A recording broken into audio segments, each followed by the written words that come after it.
जिस तरह से कल भूमि पूजन होना है अयोध्या के मंदिर का, भगवान श्री राम के मंदिर का, और अब ऐसे में प्रदेश में भी अलग अलग तस्वीरें सामने आ रही हैं। दो तस्वीरें दो जगह की, मध्य प्रदेश से, जी हाँ, ओरछा और चित्रकूट। हमारे दो संवाददाता ओरछा से नासिर गौरी हमारे साथ जुड़ रहे हैं, तो चित्रकूट से विजेंद्र पांडे हमारे साथ जुड़ रहे हैं। सबसे पहले चित्रकूट चलते हैं, विजेंद्र पांडे हमारे साथ वहाँ मौजूद हैं। विजेंद्र, चित्रकूट वो जगह जहाँ भगवान श्री राम ने कामदगिरी पर कुछ समय बिताया, माता सीता, लक्ष्मण भी वहीं थे उनके साथ, और साथ ही साथ राम भरत मिलाप भी यही माना जाता है। कई साधु संत देश प्रदेश में यहीं से उन्होंने ज्ञान लिया, ख्याति प्राप्त की। किस तरह की स्थिति आप वहां देख रहे हैं, कितनी खुशी है लोगों में?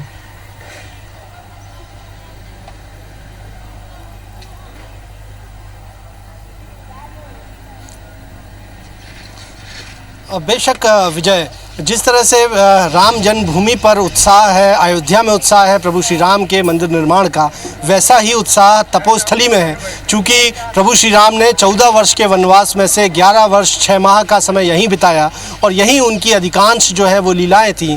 रामचरितमानस में जो अरण्य कांड हम देखते हैं, उसका अधिकांश समय जो है वो चित्रकूट का वर्णन मिलता है। और यहाँ पर चित्रकूट में वो तमाम प्रभु श्री राम की जो स्मृतियां हैं आज भी देखी जा सकती हैं, महसूस की जा सकती हैं। भले वो स्फटिक शिला हो जहां पर प्रभु श्री राम और सीता जी बैठकर वन विहार किया करते थे, देखा करते थे सौंदर्य के, प्रकृति के नज़ारे, भले वो कामदगिरी पर्वत हो जहां पर अधिकांश समय व्यतीत किया प्रभु श्री राम ने, और कामतानाथ जो कि प्रभु श्री राम का ही दूसरा नाम है, वो ही आज सबसे बड़े देवता इस पूरे अंचल में माने जाते हैं।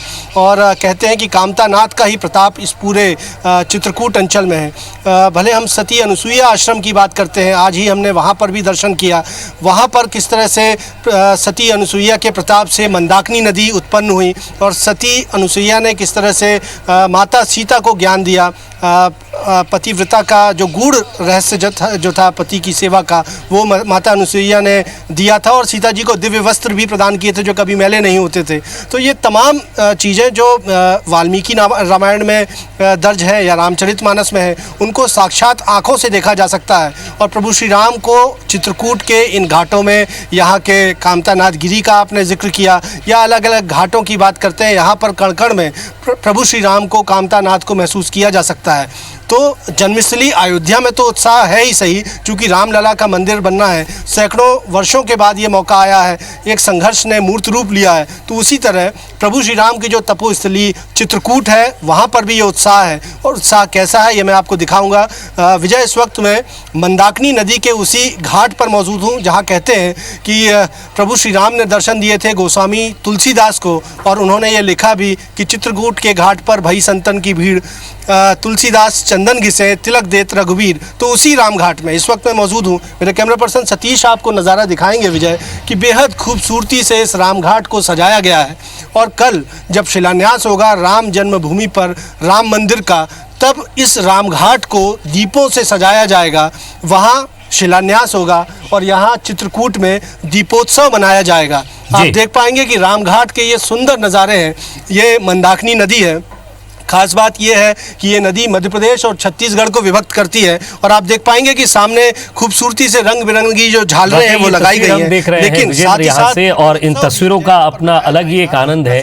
ओरछा चलते हैं, नासिर गौरी हमारे संवाददाता वहाँ हमारे साथ बने हो। नासिर, राम राजा दरबार है वहाँ, आज भी ये कहा जाता है कि उस शहर के राजा हैं, मध्य प्रदेश के राजा हैं।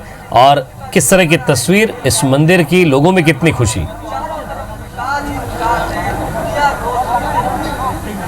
देखिए विजय, कई सारी किंवदंतियां हैं वो राम राजा के मंदिर से जुड़ी हुई हैं, और जैसा कि जिस तरह के तो आदेश मध्य प्रदेश सरकार ने दिए गए थे, उसके बाद आप देख सकते हैं कि जो राम राजा का जो मंदिर है उसको भव्य रूप से सजाया गया है। साथ ही 1100 से ज़्यादा जो दीप है वो प्रज्वलित किए जाएंगे कुछ ही मिनटों बाद, और साथ ही राम धुन का यहाँ पर बजाई जाएंगी।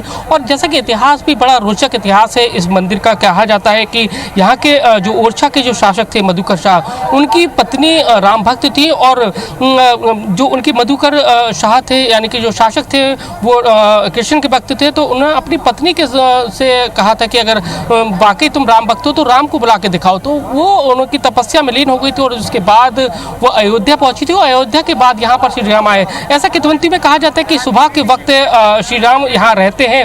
और आज आप देख सकते हैं कि कल जैसा कि अयोध्या में राम मंदिर का शिलान्यास होना, यानी कि नींव रखी जानी है, और उसके बाद लोगों में भारी उत्साह है। और खासकर ये भी कहा जाता है कि अयोध्या के लोगों की रगों में राम बसते हैं, तो ओरछा के लोगों की धड़कनों में भी राम बसते हैं। और देख सकते हैं कि लोगों का जो हुजूम है, आप समझ सकते हैं कि कितने लोगों में भारी उत्साह है और लोग अभी से दिए जला रहे हैं। और मंदिर का भी इतिहास बहुत पुराना है और काफ़ी 600 साल पुराना ये इतिहास है।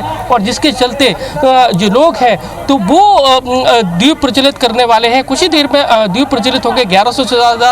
और जैसा कि कोरोना के चलते जो कोविड की जो गाइडलाइन है उसके तहत कल दर्शन भी किए जाएंगे। ये सबसे बड़ी लोगों के लिए खबर है, क्योंकि लोगों को इंतज़ार था कि वो राम राजा के दरबार में आए, राम जी के दर्शन करें। और जैसा कि आप देख सकते हैं कि जो लोग हैं वो आए हुए, किस तरह की तैयारी है, आप क्या कर रहे हैं आज? देखिए, आज उत्सव है।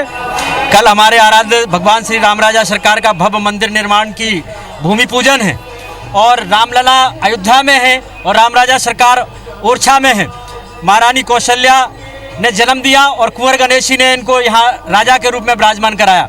तो ओरछा में भी उत्सव, चूंकि कोरोना की वजह से हम जा नहीं सकते। ये तस्वीरें बड़ी मनमोहक करने वाली हैं और भक्ति की भावना से उत्प्रोत करने वाली हैं। इन तस्वीरों के माध्यम से आप देख सकते हैं कि देश में किस तरह का उत्साह है कल के अयोध्या में राम जन्मभूमि के पूजन को लेकर। तो वाकई आप दोनों का बहुत बहुत शुक्रिया इन तस्वीरों को हम तक पहुंचाने के लिए। और जिस तरह से राम जन्मभूमि की तैयारियां चल रही हैं, लगातार तस्वीरें आप तक दिखाते रहेंगे और साथ ही साथ स्पेशल कवरेज भी आपको जरूर दिखाएंगे।